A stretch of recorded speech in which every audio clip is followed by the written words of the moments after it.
Monster pabrik rambut. Rahasia kematian sang ibu dan monster yang mengintai pabrik. Bagaimana jika tempat yang seharusnya menjadi sumber penghidupan justru berubah menjadi gerbang menuju mimpi buruk? Bagaimana jika suara mesin yang berdengung setiap hari ternyata menyembunyikan sesuatu yang hidup di balik dinding-dinding pabrik? Dan bagaimana jika kematian seseorang yang dianggap biasa ternyata merupakan awal dari rahasia mengerikan yang telah terkubur selama bertahun-tahun? Inilah premis utama Monster Pabrik Rambut, film horor misteri yang membawa penonton masuk ke dunia gelap sebuah pabrik yang menyimpan teror di luar nalar manusia. Film ini berpusat pada 3 bersaudara, Putri, Ida, dan Bona. Setelah kematian misterius ibu mereka yang bekerja di sebuah pabrik rambut, kehidupan mereka berubah selamanya. Pihak perusahaan menyatakan bahwa sang ibu meninggal karena bunuh diri. Namun semakin banyak fakta yang terungkap, semakin jelas bahwa ada sesuatu yang disembunyikan. Sesuatu yang lebih mengerikan daripada kematian itu sendiri.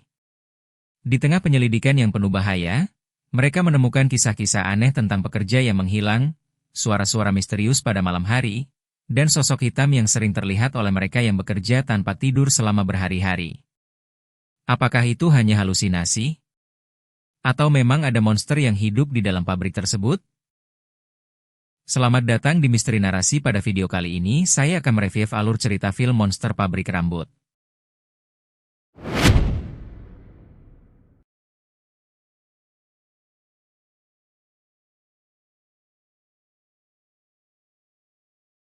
Malam itu hujan turun deras. Petir menyambar langit seperti membelah kegelapan menjadi 2 bagian. Di sebuah kawasan industri yang jauh dari keramaian kota, berdiri sebuah bangunan besar yang tampak suram. Pabrik rambut. Tempat ribuan helai rambut manusia diproses setiap harinya. Tempat ratusan pekerja mencari nafkah. Dan tempat di mana seorang wanita kehilangan nyawanya secara misterius. Wanita itu adalah ibu Putri, Ida, dan Bona. Selama bertahun-tahun ia bekerja tanpa mengenal lelah demi menghidupi keluarganya. Lembur demi lembur dijalaninya. Hari berganti minggu, minggu berganti bulan. Hingga suatu hari, kabar buruk datang. Ia ditemukan meninggal. Pihak pabrik dengan cepat menyimpulkan bahwa kematian itu adalah bunuh diri. Kasus ditutup. Tidak ada penyelidikan lebih lanjut. Tidak ada pertanyaan tambahan. Semuanya seolah selesai. Namun bagi Putri, ada sesuatu yang terasa janggal. Ibunya bukan tipe orang yang mudah menyerah. Ia adalah sosok yang selalu berjuang demi anak-anaknya.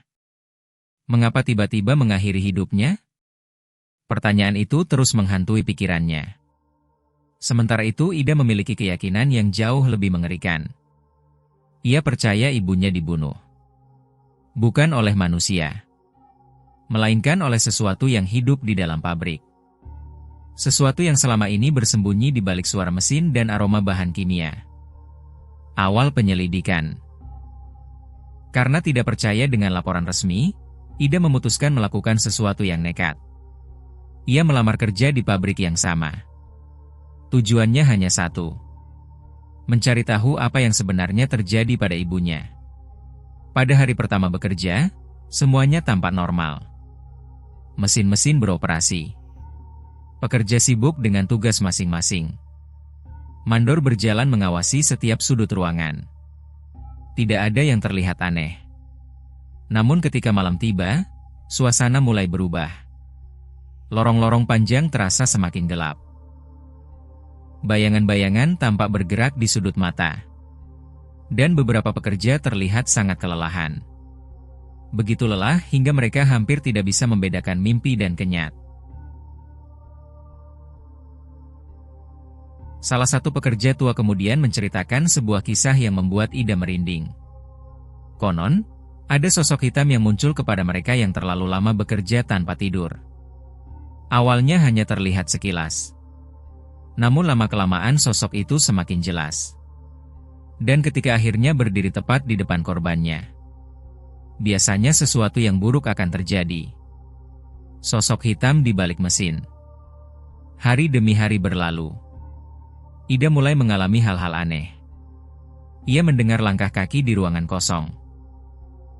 Mendengar suara bisikan dari balik mesin yang sedang mati. Melihat bayangan besar berdiri di ujung lorong.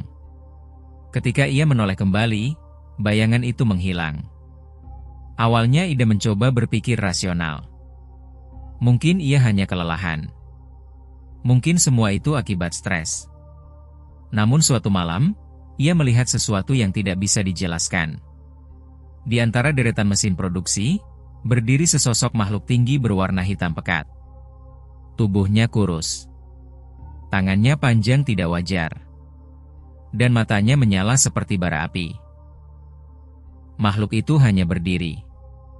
Diam. Memperhatikannya. Ida membeku. Tubuhnya tidak mampu bergerak. Saat itulah lampu ruangan tiba-tiba padam. Ketika listrik kembali menyala beberapa detik kemudian, makhluk itu sudah tidak ada. Rahasia kematian para pekerja.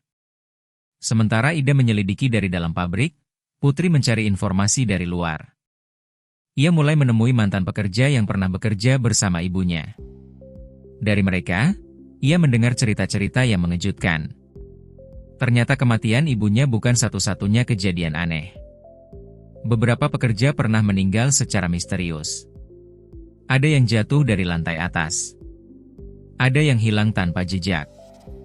Ada pula yang ditemukan dalam kondisi tidak masuk akal.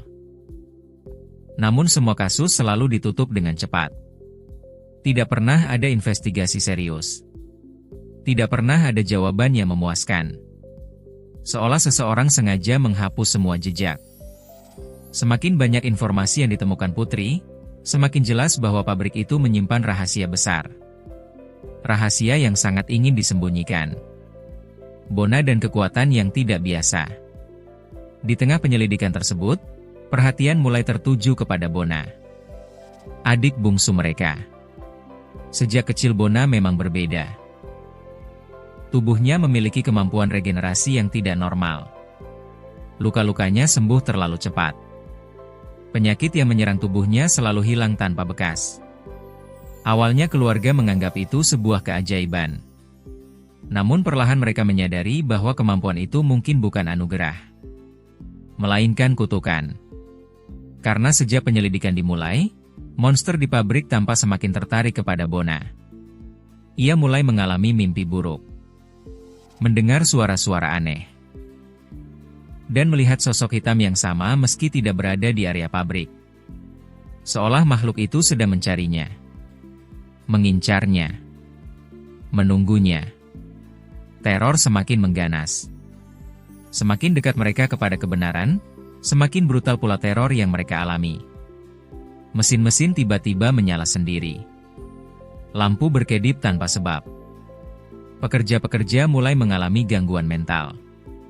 Beberapa mengaku melihat sosok yang sama. Beberapa bahkan mencoba melarikan diri dari pabrik. Namun anehnya, banyak yang akhirnya kembali. Seolah ada kekuatan tak terlihat yang memanggil mereka. Puncaknya terjadi ketika Ida menemukan sebuah ruangan tersembunyi di bagian bawah bangunan. Ruangan itu tidak tercatat dalam denah pabrik. Pintu besinya berkarat. Udara di dalamnya terasa dingin dan pengap. Di sanalah ia menemukan bukti mengerikan. Dokumen lama. Foto-foto pekerja yang telah meninggal. Dan catatan eksperimen yang menunjukkan bahwa sesuatu telah terjadi di pabrik itu selama bertahun-tahun. Sesuatu yang jauh lebih mengerikan daripada sekadar kecelakaan kerja. Monster yang sesungguhnya. Pada titik ini, film mulai mengajukan pertanyaan yang sangat menarik. Apakah monster tersebut benar-benar makhluk gaib? Ataukah ia merupakan manifestasi dari penderitaan para pekerja? Karena semakin banyak petunjuk yang muncul, semakin terlihat bahwa monster itu tumbuh dari rasa takut. Dari kelelahan. Dari kesedihan. Dari manusia-manusia yang dipaksa bekerja hingga kehilangan dirinya sendiri. Monster itu bukan sekadar pemburu. Ia adalah simbol dari sesuatu yang jauh lebih besar. Sesuatu yang selama ini dianggap normal.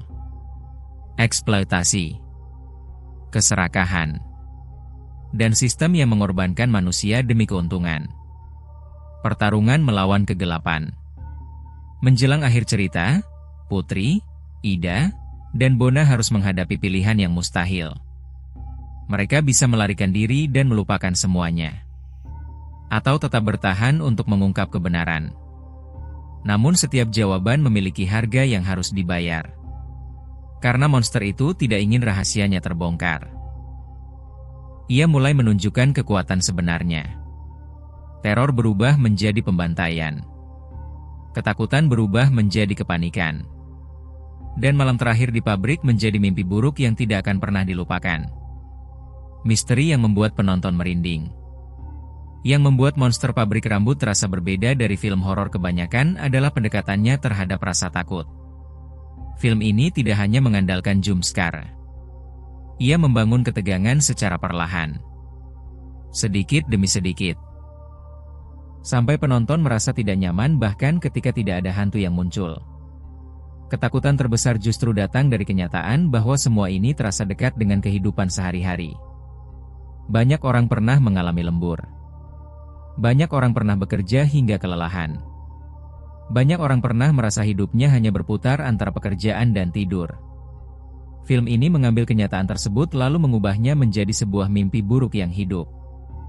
Dan disitulah letak kekuatan sesungguhnya. Karena terkadang monster paling menakutkan bukanlah yang berasal dari dunia gaib, melainkan yang lahir dari kehidupan manusia sendiri.